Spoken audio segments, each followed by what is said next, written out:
जो लोग मीरा पर किताबें लिखते हैं वे सब लिखते हैं दुर्भाग्य से। मैं ऐसा नहीं कह सकता, यह सौभाग्य से ही हुआ है। वे लिखते हैं दुर्भाग्य से क्योंकि मृत्यु को सभी लोग दुर्भाग्य मानते हैं। लेकिन यही तो मीरा के जन्म का कारण बना। जितना भी प्रेम कहीं था वह सब सिकुड़ता गया। सारा प्रेम गोपाल पर उमड़ता गया। माँ से लगाव था, माँ चल बसी। उतना प्रेम जो माँ से उलझा था वह भी गोपाल के चरणों में रख दिया। फिर बाबा ने पाला, फिर बाबा चल बसे। उनसे प्रेम था, वह भी गोपाल के चरणों में रख दिया। ऐसे संसार छोटा होता गया, सिकुड़ता गया और परमात्मा बड़ा होता गया। तो मैं नहीं कह सकता दुर्भाग्य से, मैं तो कहूँगा सौभाग्य से, क्योंकि मृत्यु का मेरे लिए कोई ऐसा भाव नहीं है।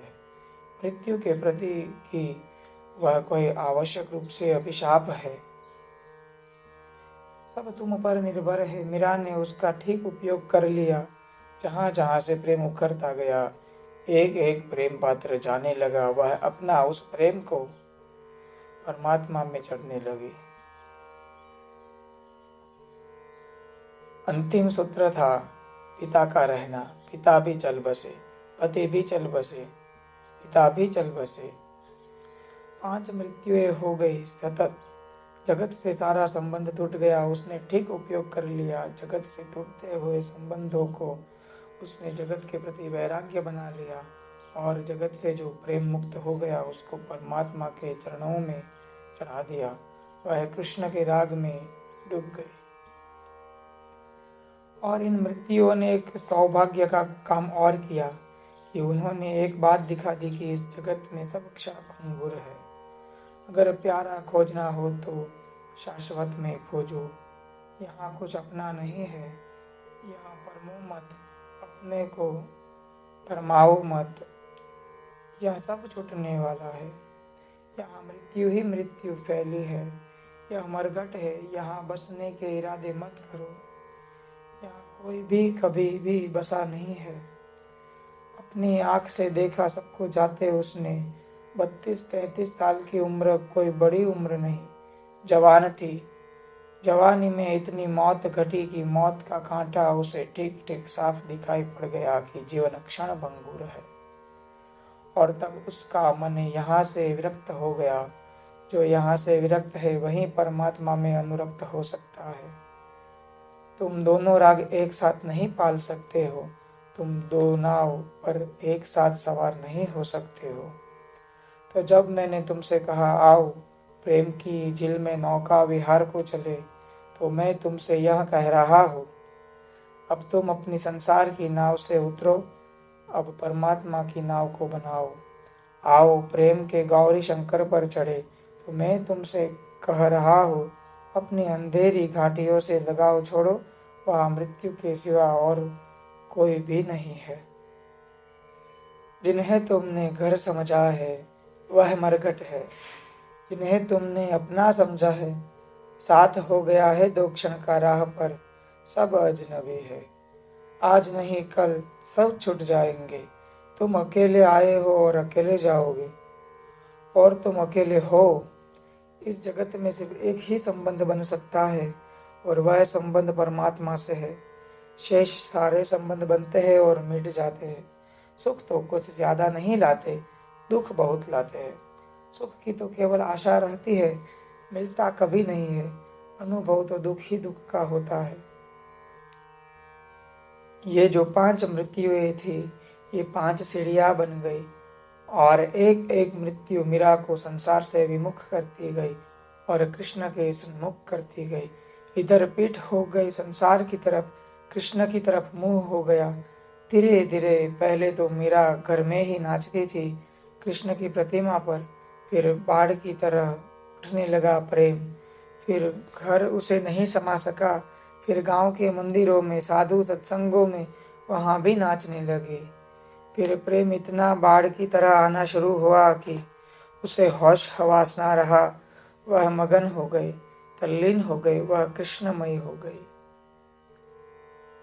स्वभावतः राजघराने की महिला थी, प्रतिष्ठित परिवार से थी। परिवार को अड़चन आई, परिवार को अड़चन सदा आ जाती है।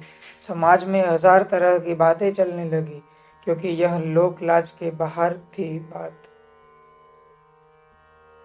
तुम सोच सकते हो, राजस्थान 500 साल पहले, जहाँ घूंघट के बाहर स्त्रियां नहीं आती थी, जिनका चेहरा कभी लोग नहीं देखते थे, फिर राजघराने की तो और थी कठिन बात। और वह रास्तों पर नाचने लगे, साधारण जनों के बीच नाचने लगे। यद्यपि वह नाच परमात्मा के लिए था, फिर भी घर के लोगों को तो नाच नाच था।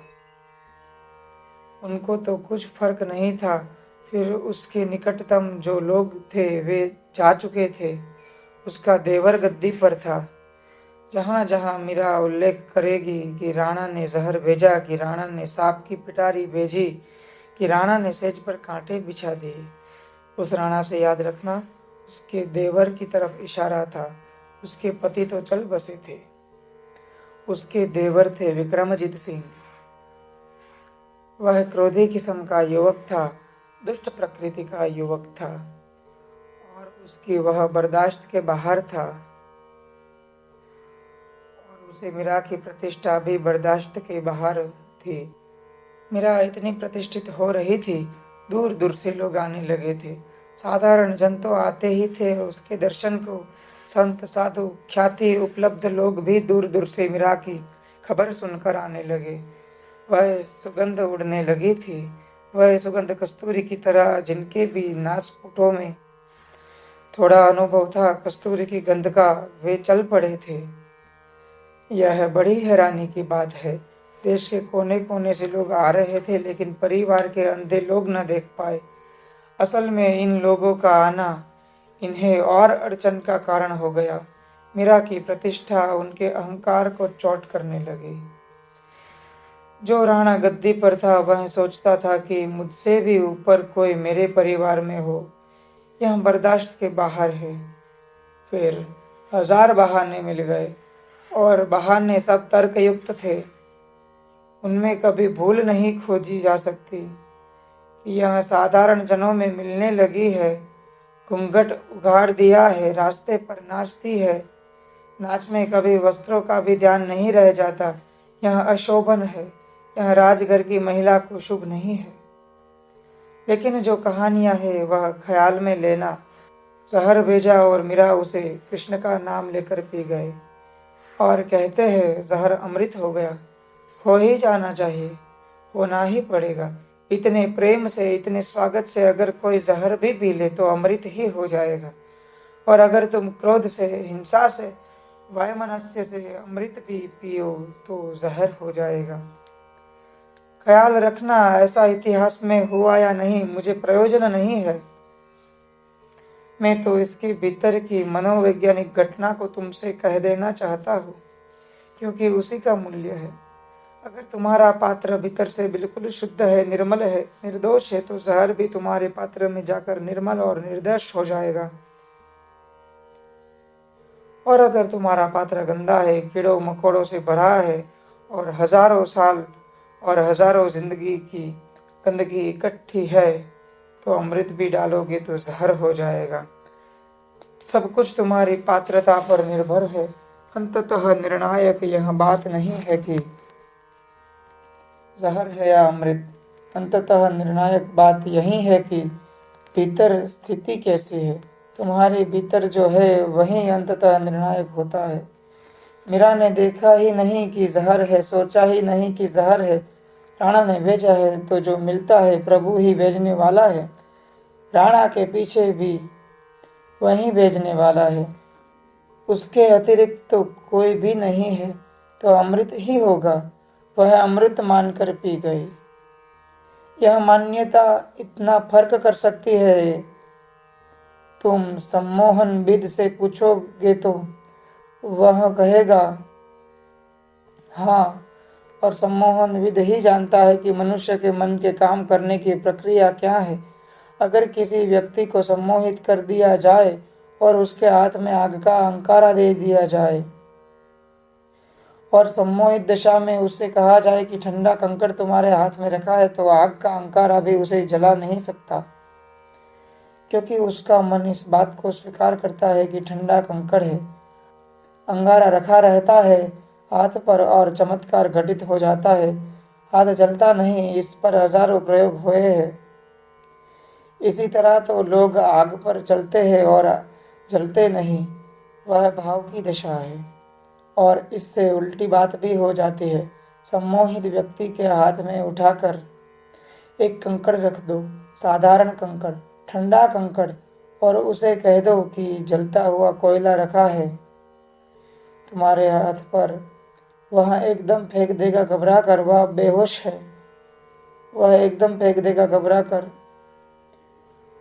और चमत्कार तो यह है कि उसके हाथ पर फफोला भी आ जाएगा, जैसे कि वह जल गया, जलने के पूरे लक्षण हो जाएंगे। इस घटना में जो संतों के जीवन में भरी पड़ी है, मैं इसी मनोवैज्ञानिक सत्य की उद्घोषणा देखता हूँ। मीरा ने स्वीकार कर लिया, जहर अमृत की तरह तो अमृत हो गया।